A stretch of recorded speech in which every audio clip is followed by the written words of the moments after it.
What if everything you thought you knew about radiation and even how your own body works was just scratching the surface? What if there are realms of knowledge and potential technologies out there kind of sitting just outside the spotlight that could fundamentally change our understanding of things? That's a really powerful question, and it definitely resonates with the material we're diving into today. Absolutely. And this deep dive is extra special because it comes directly from you, our listener. You sent us a truly fascinating stack of source material, specifically excerpts from the book Suppressed Science by Jack Phillips. That's right. This is your personal request, and we're thrilled to unpack it with you. It really is a unique collection. As the title suggests, right, it brings together information and perspectives often found outside of mainstream discussion on a remarkably wide array of topics. It definitely makes you think, makes you question some common beliefs. And the author himself, Jack Phillips, he brings a background that's anything but conventional, doesn't he? Oh, definitely not. Chemical engineer, retired U.S. Army major, and he spent significant time as a rocket scientist. Yeah, working on huge programs like Jupiter, Redstone, Pershing, Nike, anti-tank missiles, plus NASA projects like Mercury, Gemini, and Apollo. That's some serious experience. It is. And he also has industrial experience, too. Petroleum, textiles, electronics. He even invented scientific instruments, chromatographic instruments, and he's an emeritus member of the American Chemical Society and Sigma Xi. So you've got this unique blend, right? Rigorous, high-stakes engineering, military experience, industrial innovation. It gives a pretty distinct viewpoint, you'd think. Yeah, it suggests someone grounded in practical problem-solving complex systems, but maybe also predisposed to looking beyond, the conventional academic or bureaucratic boundaries when exploring these ideas. Exactly. So our mission on the deep dive, as always, is to be your guides through the specific material. We're going to extract the most important nuggets of knowledge and insight as presented in these sources, helping you understand the author's viewpoint and the information he puts forward as factual. Right. We're not here to say this is right or this is wrong. Nope. We're here to explore these ideas with curiosity, present the surprising facts Phillips highlights, and hopefully keep you hooked with clarity and maybe a bit of wit along the way. Our goal is just to provide a clear, comprehensive look at the arguments Phillips makes and the basis he provides for them within the book, so you can grasp his perspective and the points he considers most critical. That's the game plan. And hey, if you're finding this deep dive into overlooked information as fascinating as we are, and you want us to tackle more intriguing topics based on sources you provide, be sure to like and subscribe. Please do. Okay, let's not waste any time. Let's unpack this stack and start at the beginning with the author's core motivation. Why did he write this book in the first place? Well, Phillips opens by expressing a pretty deep concern about the sheer volume of information that's just flooding us today, and his conviction that a lot of it is actually damaging misinformation. He believes an informed public is absolutely vital for the health of the country, but that crucial facts, especially about things like radiation or certain medical technologies, are often, deliberately obscured or just simply not told. And he ties this directly to his sense of decline in the U.S., doesn't he? Feeling it's partly a result of this misinformation and what he calls these formidable barriers that actively prevent us from using existing technologies that could be incredibly beneficial. Yeah, and his sharpest critique here is aimed squarely at the medical system. He argues it's become excessively expensive with far too many negative outcomes, preventable deaths, injuries, ongoing diseases, despite the existence of technologies that he says could reduce both costs and casualties. And the roadblocks are. He points to unwise laws and regulations as the primary roadblocks preventing these better outcomes. And he drops this intriguing detail right at the start. Something about Greenland. Right. He mentions a trip he took to Greenland back in 2005, specifically to investigate global warming claims. Just a small line, but it kind of hints that his challenges to conventional wisdom aren't just theoretical, they stem from his own personal investigation. Definitely. It frames his approach like a hands-on skeptic, willing to go look for himself rather than just accept received wisdom. So his starting point, his core motivation for writing Suppressed Science, seems to be this belief that critical, potentially life-saving information and technology are being held back by misinformation and bureaucracy, and that's contributing to societal problems. Understood. That framework, misinformation, regulation, decline, that's the lens he's using for everything else in the book. And the first big area he tackles, and one that often triggers immediate fear, is radiation. Ugh, radiation. Yeah. Yeah, just the word itself can conjure images of disaster, right? It's widely associated with danger, mutation, fear. Phillips confronts this head-on. He argues that much of this widespread fear is irrational, maybe exaggerated, and incredibly expensive in terms of the precautions and regulations it leads to. So how does he challenge that fear? He goes right for a major symbol of radiation disaster, Chernobyl. He does. And he presents specific details, citing reports like the UN's Scientific Committee on the Effects of Atomic Radiation, UNSCR, to paint a very different picture than the common narrative. Okay, what kind of details? Well, this is where the book starts pulling out facts that might make you pause. He states that among the reactor staff and emergency workers who got the highest doses, there were only 28 deaths directly attributed to radiation sickness and 3 from other causes. Only 28 from radiation sickness. Yeah. In that situation. That's what the source states. And of the 237 initially involved personnel, 134 experienced acute radiation sickness. Now, Phillips calls this hardly a high casualty rate, given the catastrophic destruction of a poorly designed reactor building. Hardly high. Yeah. That phrasing itself is designed to make you rethink things, isn't it? Highlighting his perspective. Exactly. And he offers another detail to challenge the perception of, lingering danger. He notes that Polish scientists measured the gamma radiation level in the evacuated town of Pripyat back in 2001. Yeah. They found it was 90 mrem per year. Okay, 90 mrem per year. What does that mean in context? Well, he then compares this. He notes that level is the same as found in Warsaw, Poland, and actually lower than typical background radiation levels inside New York City's Grand Central Station. Wait a minute. Grand Central Station is more radioactive than the Chernobyl exclusion zone site years later, according to that measurement. According to the source, yes. That 2001 measurement suggests the background radiation on the evacuated land near Chernobyl was less than what people in high-altitude cities like Denver experience regularly, or, what airline crews are exposed to on flights. Wow. Okay. What about the cleanup workers? There were hundreds of thousands of them. Right, 381,000 cleanup workers. He also cites the UNSCR report's findings on them. It reportedly found no observed increase in cancers or leukemias above normal rates. Increase. With the exception of some thyroid cancers. But even there, the report apparently noted the incidence rate of thyroid cancer was lower in the high-dose areas compared to rates in the U.S. or Hawaii. Lower? That's surprising. It is. The conclusion Phillips draws from the UNSCR report is that radiation exposure from Chernobyl was minimal for most people not directly involved. There was no elevated leukemia risk for cleanup workers, and no evidence of other radiation-related health disorders. He quotes the report stating most health problems seen in post-Chernobyl health screenings cannot be blamed on radiation exposure. So, the author uses Chernobyl not to downplay the disaster itself, but to argue that the public health consequences from the radiation, specifically, according to these reports and measurements he cites, were far less catastrophic and long-lasting than maybe is commonly portrayed. Exactly. And this is the springboard for his next big concept, Hormesis. Hormesis. Okay, not a word you hear every day, especially about radiation. What's the idea? It's central to Phillips's argument here. Simply put, it's the idea that exposure to adequate low amounts of ionizing radiation can actually be good for you. Okay, good radiation. Yeah. That feels like something from a 1950s sci-fi movie, given everything we're usually told. How does the source explain that?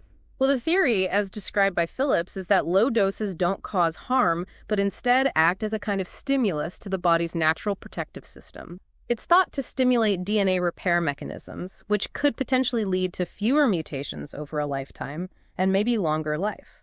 It's also proposed to boost the immune system, making you more robust against disease. So like giving your body a little challenge makes it stronger, that kind of idea. That's the analogy implied, yeah. And conversely, the source suggests that too little radiation, basically a state of radiation deprivation, could potentially make you more susceptible to disease and maybe even shorten your life. But high doses are still bad. Oh, absolutely. High doses do the opposite. They overwhelm and suppress these very same protective systems. That's not in question. Okay, so what kind of evidence does Phillips bring forward to support this Hormesis concept? It sounds pretty controversial. It is. He cites a U.S. study of nuclear shipyard workers. This study reportedly found that those workers with moderate lifetime radiation doses actually had better mortality rates from all causes, including malignancies compared to their colleagues who worked in non-nuclear areas. Better mortality rates. And here's another detail designed to make you rethink things. He mentions studies on Japanese survivors of Nagasaki. Those who received moderate doses of radiation are reportedly living longer than those who were in the city but were unexposed. Living longer. After exposure at Nagasaki. That's completely the opposite of the standard narrative, isn't it? If those studies are accurate, it's powerful support for the Hormesis principle presented in the book. He also includes a quote from Dr. Myron Polykov, who was with the U.S. Nuclear Regulatory Commission. Polykov stated that low-dose whole-body irradiation has shown effectiveness as a cancer immunotherapy in both rodents and humans, and he actually called for clinical trials in the U.S. Which leads directly to the idea that low-dose radiation therapy could be a valuable but maybe suppressed medical treatment. Exactly. Phillips points to examples like Harvard Medical School back in the 1970s and French researchers who successfully used partial body radiation for Hodgkin's lymphoma. He also notes that Japanese scientists have been actively studying low-dose radiation for 20 years, applying it to conditions like diabetes, cancer, hypertension, and even stress moderation. Is there a specific study he highlights? Yes, there's a Japanese study from 1997 by Sakamoto and colleagues. It involved patients with non-Hodgkin's lymphoma. Those receiving low-dose whole-body radiation, about 150 rads total, had a reported 84% survival rate at 13 years. 84%. How did that compare? Significantly higher than the 50% rate for the control group at 9 years. And this was even though both groups had already had conventional treatments like chemo or localized radiation. Half-body irradiation also showed success in that study. And there's an anecdote, too. Yeah, the story of the 81-year-old Navy captain with a specific type of blood cancer, Waldenstrom's macroglobulinemia. He was seeking total body irradiation after chemotherapy, but apparently found it very difficult to access in the U.S. This really underscores the author's point about barriers. And what does Phillips identify as the primary barriers? What's preventing wider adoption or even just study of these potentially life-saving therapies here in the U.S., according to him? He points to two main things. First, what he calls an irrational fear of any kind of radiation, which he suggests is fostered by anti-nuclear groups. And second, combined with that, a rational fear of the horde of lawyers, meaning the constant threat of lawsuits against physicians who deviate from the established standard of care. So according to the source, it's public fear and the legal system, not necessarily scientific disproof, that are the formidable barriers here. That's his argument. And he issues a direct call to action, urging people to demand changes in how lawyers and physicians operate to stop this obstruction of therapies he believes could save lives. It's a very strong claim, isn't it? That a potential medical breakthrough is being actively held back by fear and the legal system. It really flips the script on how we might think about radiation and medical progress. It does, a completely different perspective than the one we usually get. Absolutely mind-bending stuff, if it holds up. Okay, from invisible rays and medical treatments, we're shifting gears pretty dramatically now into what the book calls Earth mysteries. Let's talk about something ancient and often dismissed, dowsing. Walking around with bent rods to find water. That's the classic image, yeah. And the source starts there, acknowledging the long history of using rods or pendulums for finding water. But it quickly expands. It claims modern dowsing applications extend to finding energy pockets, and that these energies could potentially be radiation, supposedly emanating from what are called geopathic zones. Geopathic zones, like parts of the Earth that are somehow harmful or radiating some kind of unseen energy. That's the concept presented.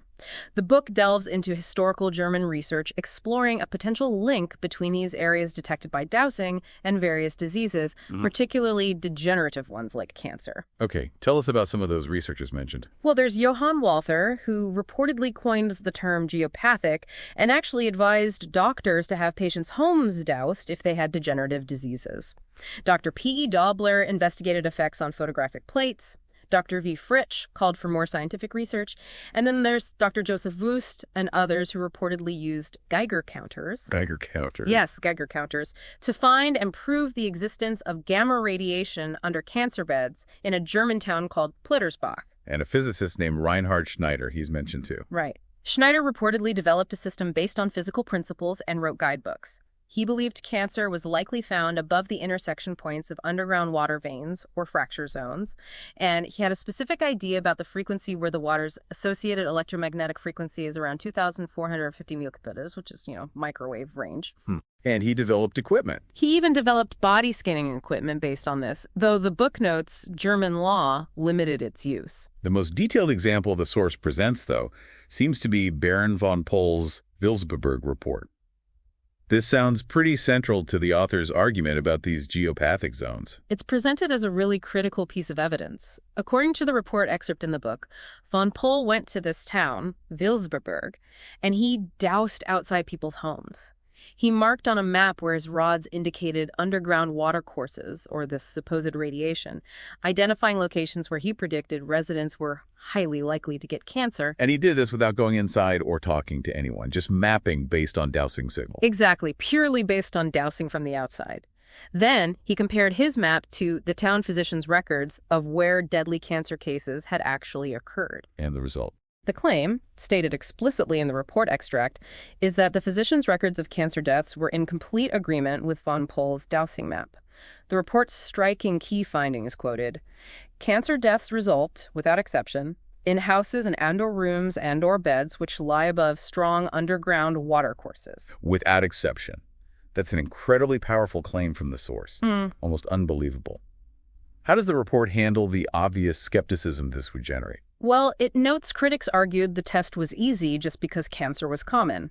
But the source defends von Pohl by pointing out his test involved mapping potential sites beforehand, purely from dowsing, and that his predictions were accurate even on upper floors up to 22 meters high. His accuracy was achieved, according to the report, without any prior medical knowledge of the town's cancer history. So he wasn't just mapping known cancer locations. He was reportedly predicting them based on these unseen underground energies or watercourses he detected.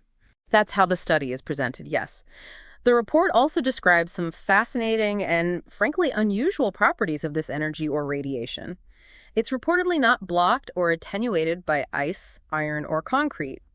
Underground water itself offers no shield. Really? Not blocked by concrete? Apparently not. And the intensity is supposedly the same on the ground floor as on the pot floor, and the boundaries of this energy zone are exact vertically, top to bottom. It's described as negative electric radiation, which is intensely harmful when concentrated by these underground water veins and continuously irradiating a person, particularly where they sleep or work for long periods. The report even includes the sensory experiences of dowsers themselves. Yes, sensitive ones suffering insomnia when sleeping over these sources. Extremely sensitive dowsers supposedly get immediate severe reactions like swelling or nausea. It adds a kind of personal, experiential dimension to the claimed phenomenon. And other researchers supported this link. The source mentions others like Privy, Bach, Windsor, Wandler, and Father Randold, who reportedly corroborated these findings, linking dowsing indications to illness. But it also highlights the resistance. Medical doctors apparently dismissed the link as just coincidence, despite von Pohl claiming he found no exceptions. And there's another doctor, Picard. Right. Dr. Picard in France reportedly conducted a similar study linking cancer deaths in boys specifically to sleeping over water veins, but he apparently never published his findings due to fear of reprisal from the French medical establishment. So it paints this picture, according to the source, of a potential physical energy detected by dowsing, possibly linked to disease, but facing significant resistance and skepticism from the mainstream medical community. That's the narrative thread Phillips follows here. He then pivots slightly to show dowsing being used in more pragmatic, even military contexts, trying to ground it a bit more. Like finding hidden tunnels, that sort of thing. Exactly. He mentions a Wall Street Journal report about a dowser being used in the Korean DMZ to find North Korean tunnels, although the article reportedly expressed some skepticism. More compellingly, he details Louis J. Matesha, a surveyor and former Marine, who apparently taught Marines in Vietnam how to douse for Viet Cong tunnels and booby traps. And there's an anecdote about a commanding officer demonstrating it. Yes, in a Marine battalion reportedly demonstrating it with bent coat hanger rods and finding a tunnel they didn't know about. The source claims Marine engineers swore by the technique. But it wasn't universally accepted even then? No. An official Army investigation of Matesha's method reportedly found it unacceptable. They cited low probability in unfamiliar areas and difficulty establishing reliable confirming criteria. Matesha countered, claiming the Army evaluators just lacked the necessary sensitivity or skill to do it properly. So even in these practical military applications, it seems there's anecdotal success coexisting with official skepticism and problems with standardization or replication. Right. And the source acknowledges the big hurdle for scientific acceptance is the lack of a widely accepted theoretical basis for how dowsing actually works. Yeah, the mechanism. How does bending a wire tell you where water is, or these energy zones? Exactly. It isn't understood in conventional physics terms. He mentions Dr. Zabaviev Harvalik and Dr. Elizabeth Jurka as potentially contributing pieces of the puzzle, but the fundamental theoretical gap remains a major barrier to mainstream scientific acceptance, as the book notes. Okay, so from dowsing for unseen energies in underground water, the source makes another really intriguing leap to the idea of water coming from within solid rock formations, not just soaking down from rain. Right. This section introduces the concept that large, stable sources of water might not always originate from rainfall, soaking into aquifers in the way we usually think about it. Instead, it can come from deep within the Earth's crust through geological processes. It's sometimes called primary water. It starts with a really captivating mystery, doesn't it? At Harlem Hospital in New York City. Yeah, during excavation for the hospital, they hit this massive flood of water just 12 feet down. It stayed at a constant 68 degrees Fahrenheit, was potable, drinkable water, but its source wasn't the city reservoir or the river or a sewer line. It was just there. Which is puzzling because NYC is described as a rocky island, right? Hydrologists wouldn't expect huge amounts of water from local streams or shallow aquifers. Exactly. Yet the source notes historical wells in NYC produced substantial amounts of water from depths of 100 or even 400 feet, apparently tapping into these deeper sources. The book grounds this idea in ancient wisdom, too, mentioning figures like Aristotle, Vitruvius, and Agricola, writing about water coming from within the earth itself and being best found in rocks. And, of course, the biblical account of Moses striking a rock in the desert to produce water. These references give the idea a sense of historical depth, maybe even mythological resonance. And the key figure here seems to be Stephen Rees. Yes, a mining engineer. The source highlights his theories on this kind of primary water from rock, calling his story fascinating and his theories worth the price of the book. What sparked his interest? It was something dramatic, wasn't it? It was. A dynamite blast deep in a California mine he was working on revealed this massive flow of water, reportedly greater than a 25,000-gallon-per-minute pump could handle. And it wasn't explained by conventional groundwater hydrology.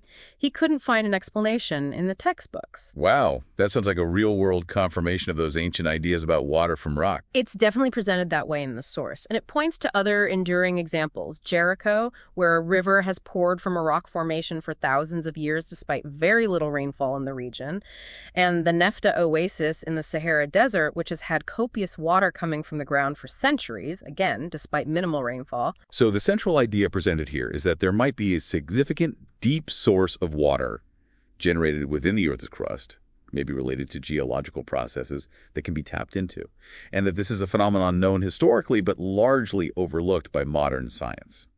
That's the claim Phillips makes, drawing from sources that connect this deep water to geological formations and potentially even linking back to Dowsing's ability to locate these deep, hidden sources. Okay, from the hidden energies of the Earth and these mysterious water sources, we transition now to another massive and often very controversial topic. We're going to zoom right back in now to something deeply personal, health and healing. And the book pulls no punches when critiquing the established medical system here either. No, it doesn't. Phillips argues that the medical establishment often actively hinders the development and use of effective alternative treatments.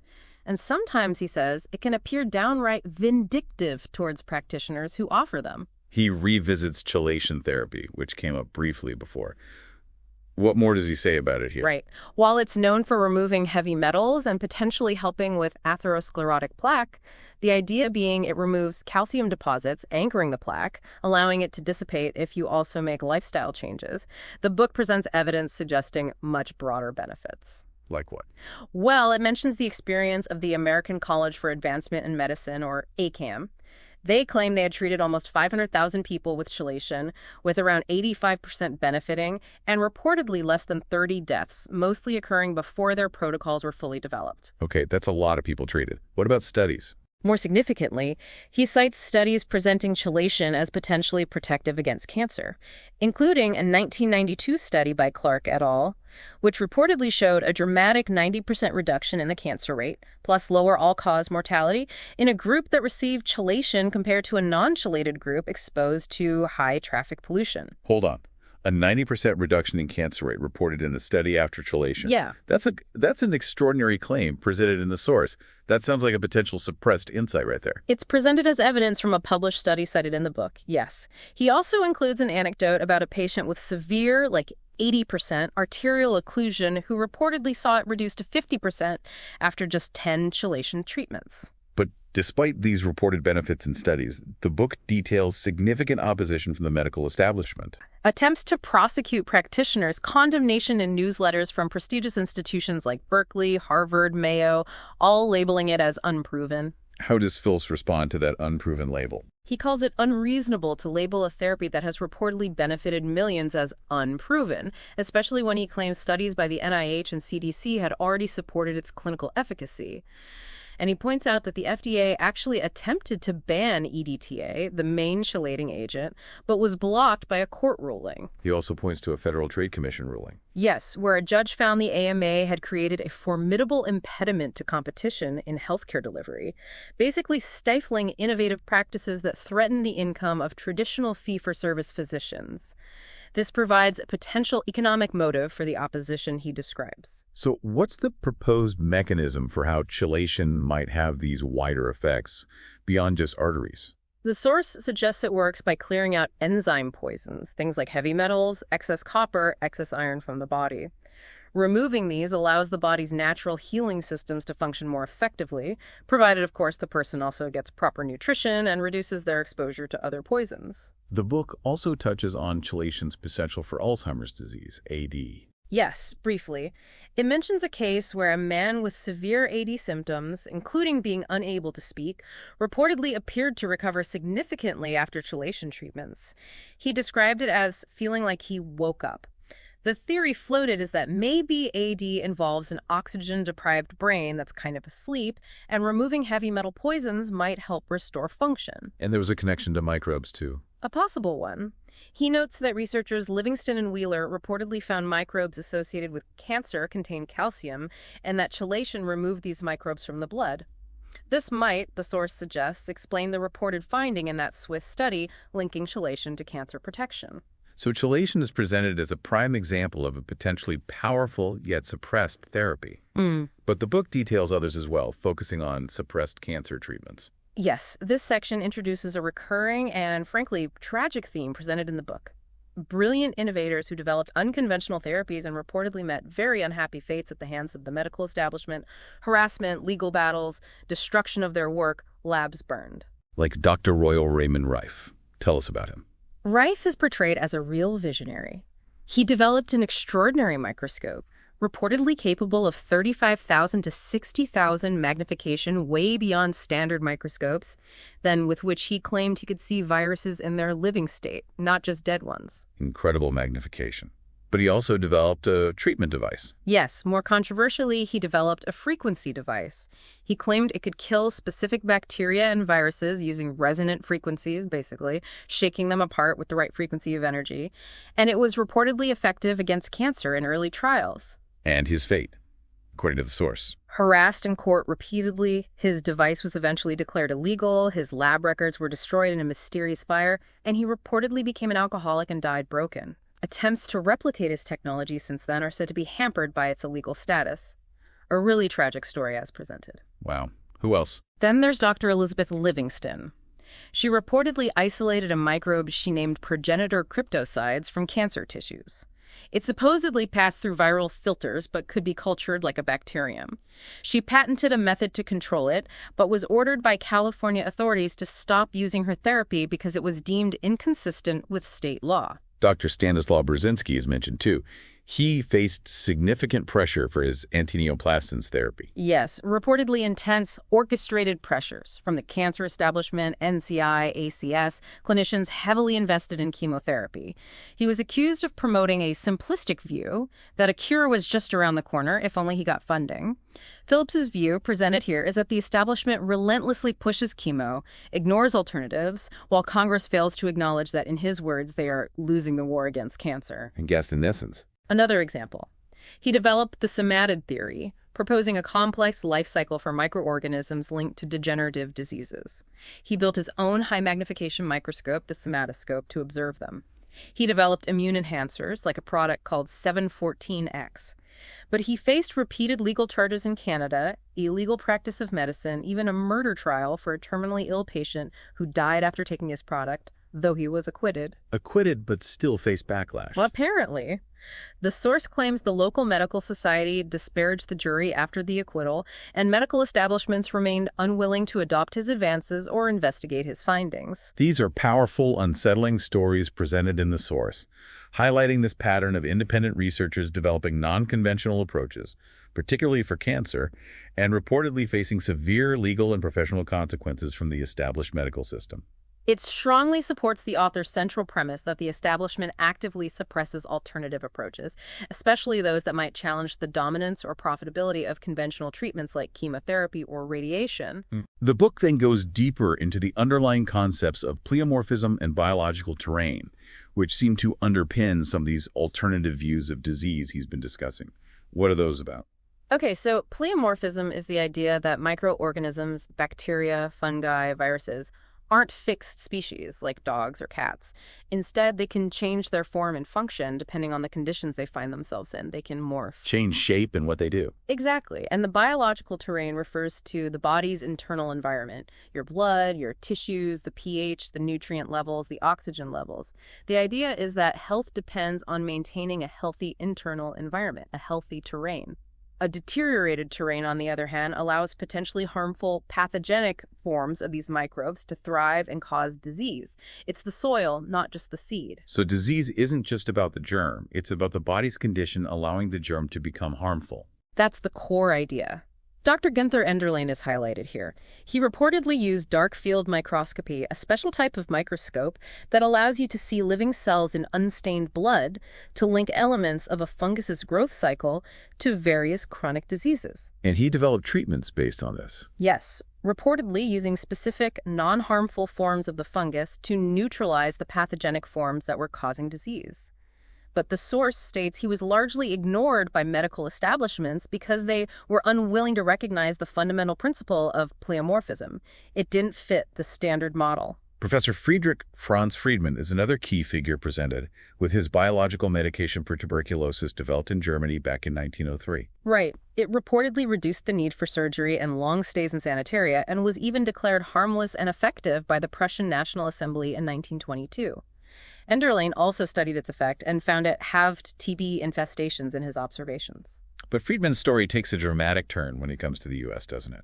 It does, according to the source. Despite being invited to lecture the U.S. Senate and praised by the president, the source alleges that figures like Dr. Trudeau of Saranac Lake, which was a major TB treatment center then, and even the New York Times, actively worked to denigrate his cure just as he arrived in New York. Why? To protect their own interests. The book suggests it was to protect the Saranac Lake TB industry.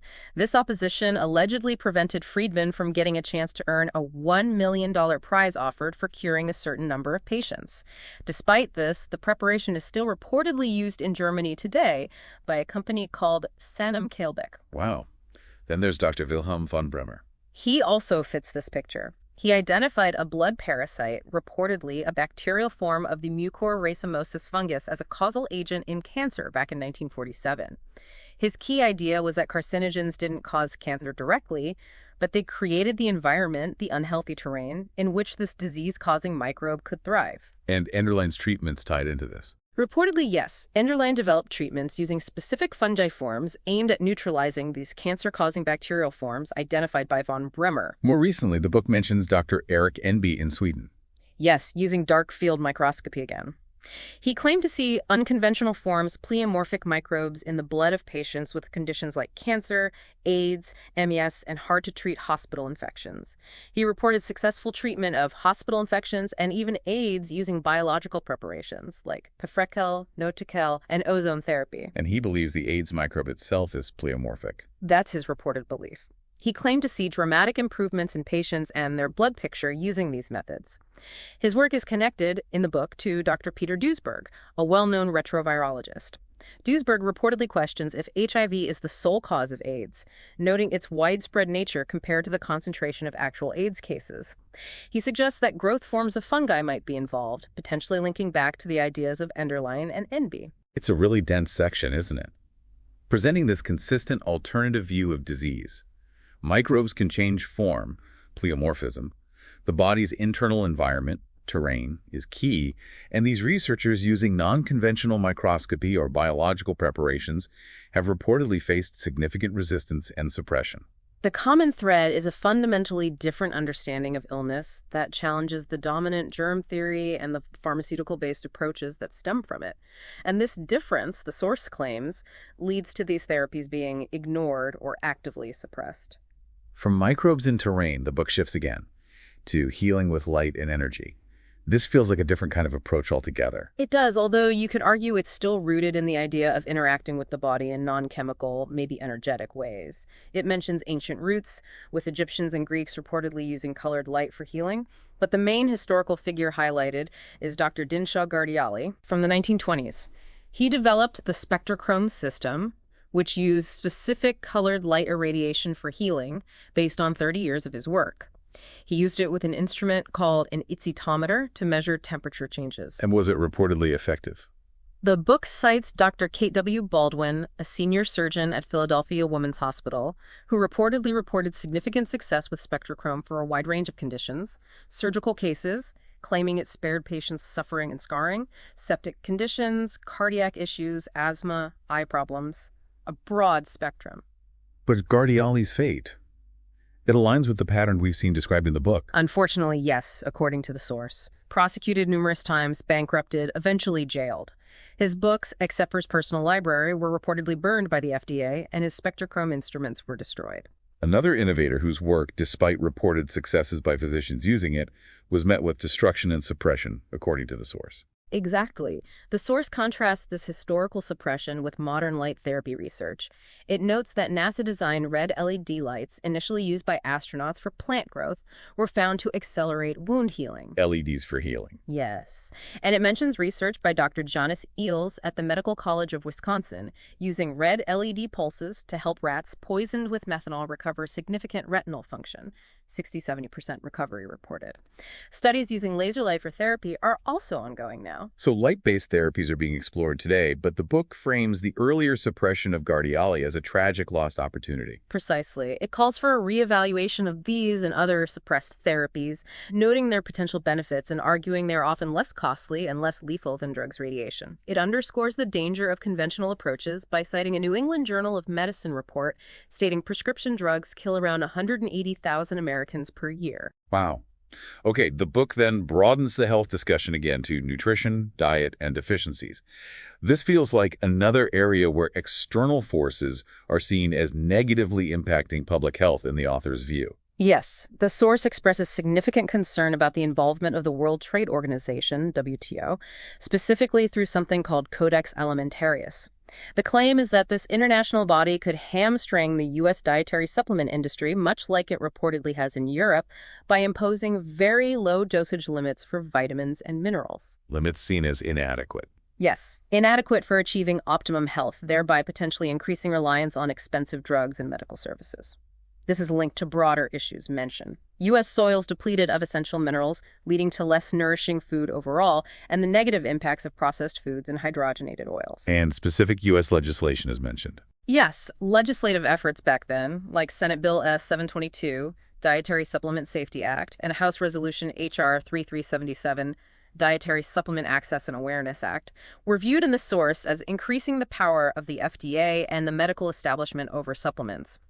It also highlights counter-efforts like Representative Ron Paul's H.R. 1146, aimed at restoring American sovereignty and preventing WTO interference in individual health choices. Vitamin C receives particular attention in this section, doesn't it?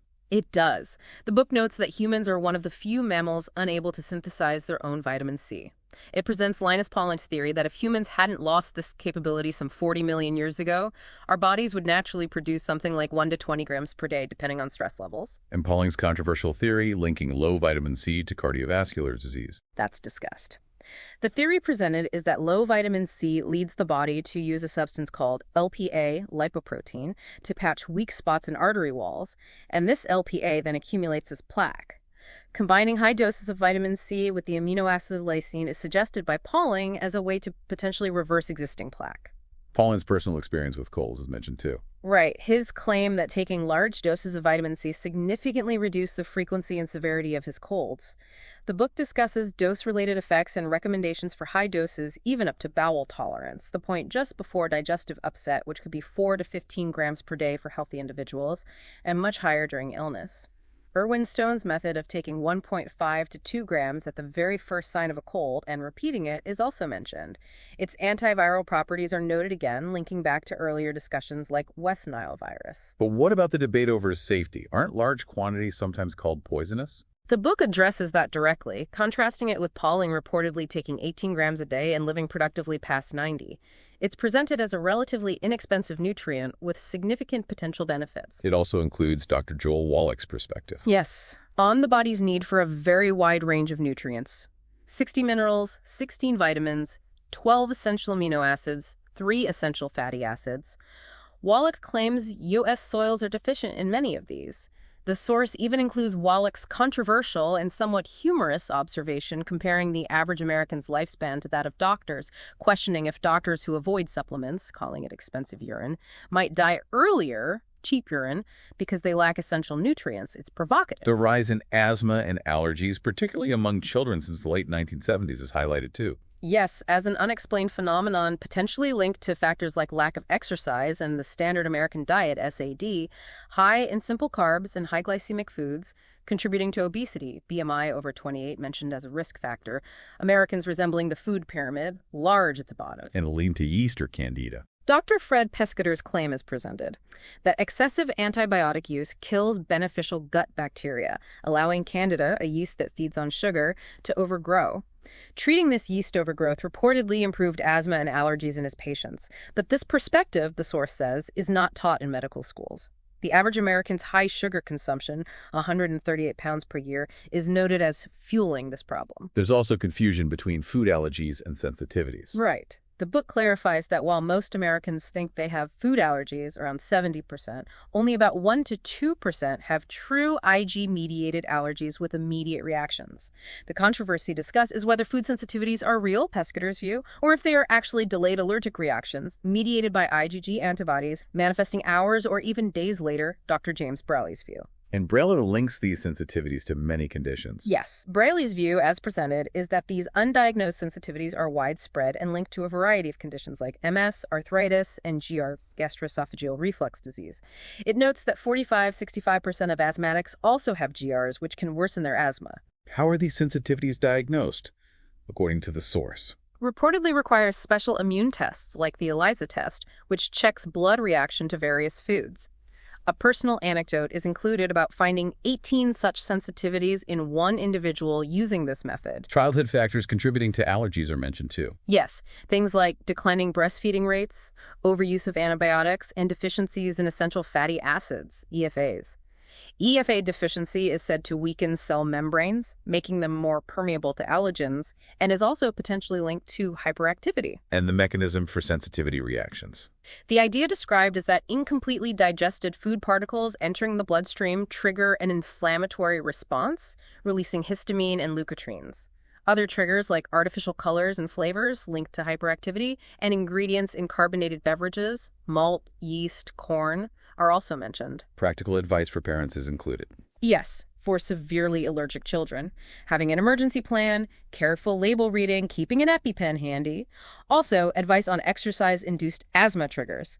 Avoid exercise when unwell, wait 3 hours after eating, take vitamin C before exercise, and proper warm-up cool-down. The hygiene hypothesis gets a mention. Briefly, yes. The idea that early childhood exposure to common infections helps prevent allergic sensitization, and this protective effect might be lost due to reduced exposure in our overly sanitized modern lives. And the obesity and diet section. It revisits the standard American diet. Right. Arguing that the SAD, high in simple carbohydrates, causes obesity because carbs are burned first for energy and the excess is easily stored as fat. The Atkins principle of limiting carbs to force the body to burn fat via ketosis is highlighted as an alternative. What about the debate on saturated fat? That's mentioned too. Contrasting mainstream warnings, like Jane Brody's, against saturated fat with evidence from groups like Eskimos and explorers who thrived on high-fat diets. It notes that cardiologist Dr. Paul Dudley White reportedly retracted his earlier warning against saturated fat after conducting a specific test. The book suggests carbs can be addictive, like sugar, while fats promote satiety, making low-carb diets easier to stick to for some. Food sensitivities and water retention. Yes, the idea that food sensitivities can cause the body to retain water is mentioned as a reason why people might experience rapid water weight loss initially when they eliminate trigger foods. The main difficulty noted is overcoming carb addiction, with a personal anecdote about a physician friend struggling with it. Finally, this section touches on the aging brain and B vitamins. What's the connection there? Highlighting that deficiencies in B vitamins can cause psychiatric and neurological symptoms that are often misdiagnosed as irreversible senile changes or dementia. Like which deficiencies? Examples given are beriberi or Korsakoff syndrome from thiamine B1 deficiency, often linked to high alcohol or sugar consumption, and pellagra from niacin B3 deficiency, which can apparently resemble senile psychosis or schizophrenia. Dr. Abram Hoffer's recommendations for anti-senility vitamins are listed: thiamine, niacin, pyridoxine B6, pantothenic aspartate B5 plus vitamin C and vitamin E. The book notes more info on minerals, food allergies, and exercise is included elsewhere.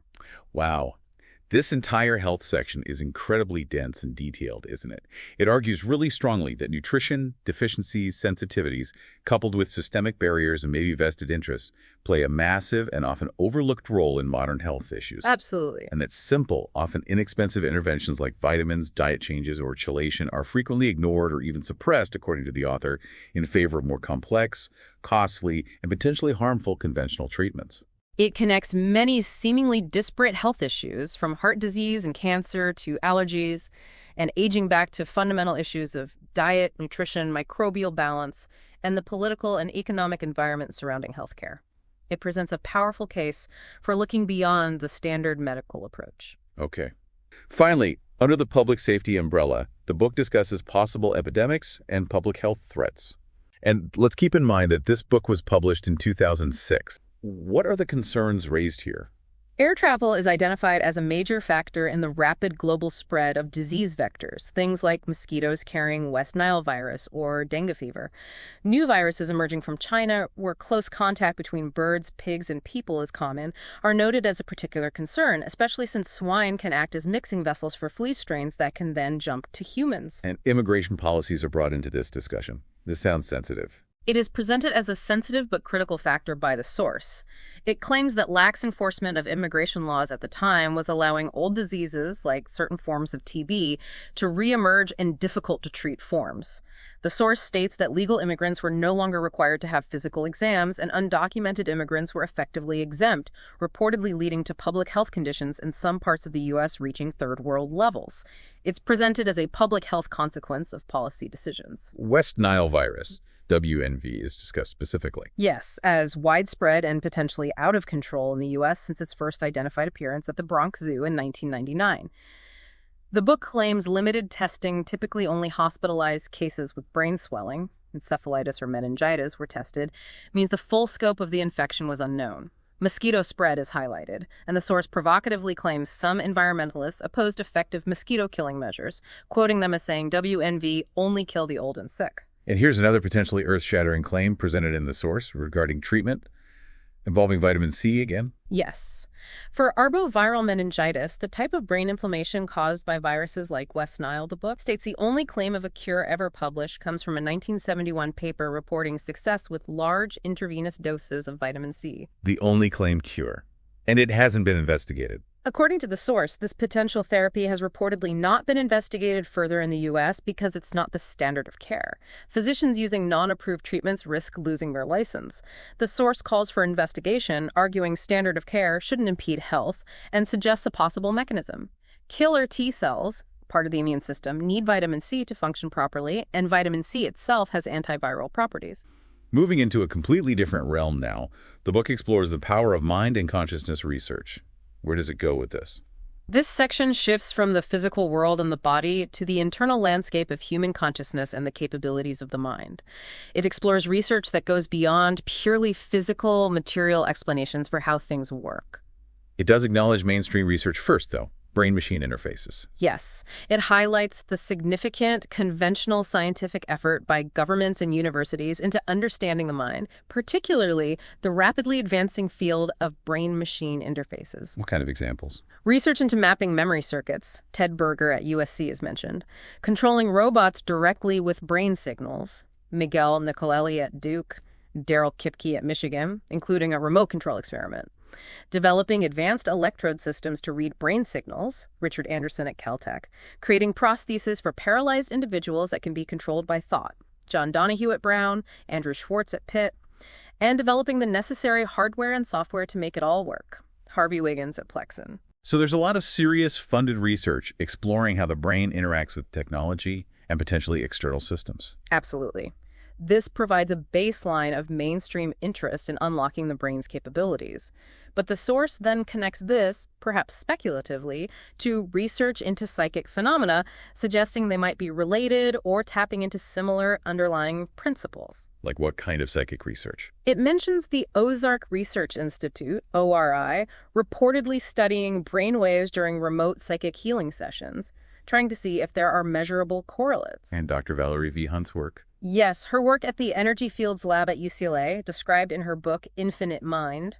The book reportedly includes EEG reproductions showing measurable changes in a person's brainwaves, the Healy, that seem to be influenced by a healer during a psychic healing session, even when they are at a distance from each other. And incredibly, the source claims even the NIH, the National Institutes of Health, supported an investigation into psychic healing of brain tumors. That's what the source states, implying some level of official, albeit perhaps cautious, interest in exploring these non-conventional areas, even if it's just preliminary investigation. The American Society of Dowsers comes up again here. Yes, mentioned as a center for studying intuitive abilities, potentially linking back to the earlier dowsing section, and suggesting that dowsing might tap into these same intuitive or psychic capacities of the mind. And there's a quote from Dr. Larry Dossey. Right, from a talk at an ORI meeting claiming that gold and possibly platinum standards of scientific rigor had been used in studies that obtained proof for the efficacy of long-distance psychic healing. A strong claim about the quality of evidence. What's Phillips's reflection on all this mind research? It's quite philosophical. He suggests that after many years of studying the natural world through the lens of science, some scientists are beginning to arrive at conclusions about interconnectedness or non-local effects that maybe theologians or mystics reached thousands of years ago through different means. He wonders if cutting-edge brain research might eventually reach a similar point of convergence with older wisdom traditions. So it suggests that phenomena often dismissed as paranormal or woo-woo might be tapping into real, powerful capabilities of consciousness, that mainstream science is only just beginning to glimpse through things like brain-machine interfaces.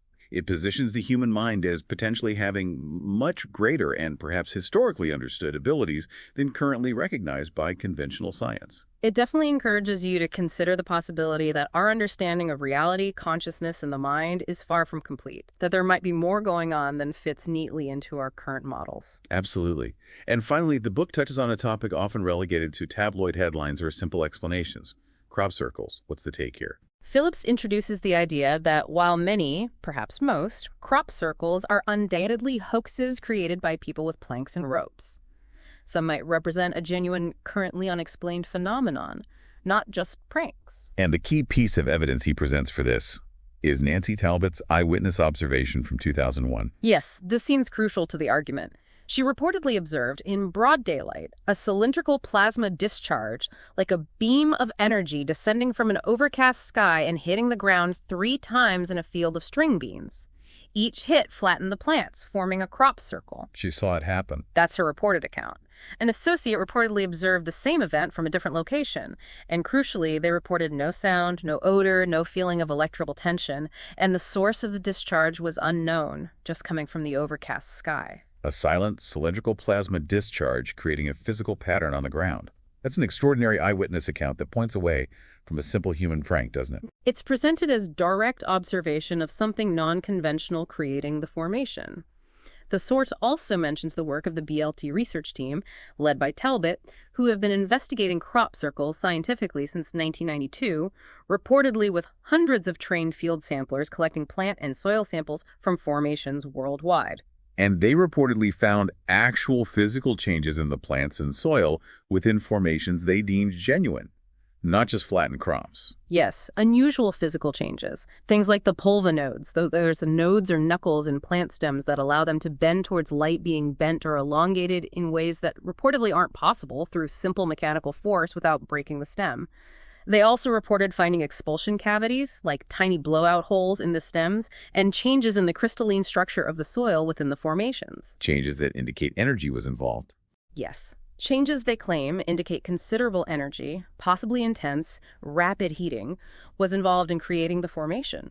Dr. James Deardorff, a physicist who studied some of the soil samples, reportedly found changes similar to those caused by superheating or even explosion. So the reported physical evidence from BLT, the bent nodes, the expulsion cavities, the altered soil, seems to support Talbot's observation of a powerful, rapid energy event, and is difficult to explain by simple human hoaxes involving people stomping around with ropes and planks. That's the conclusion presented. Talbot is quoted believing the energy level observed in her sighting implies a much higher level of sophistication beyond present known earthly capabilities.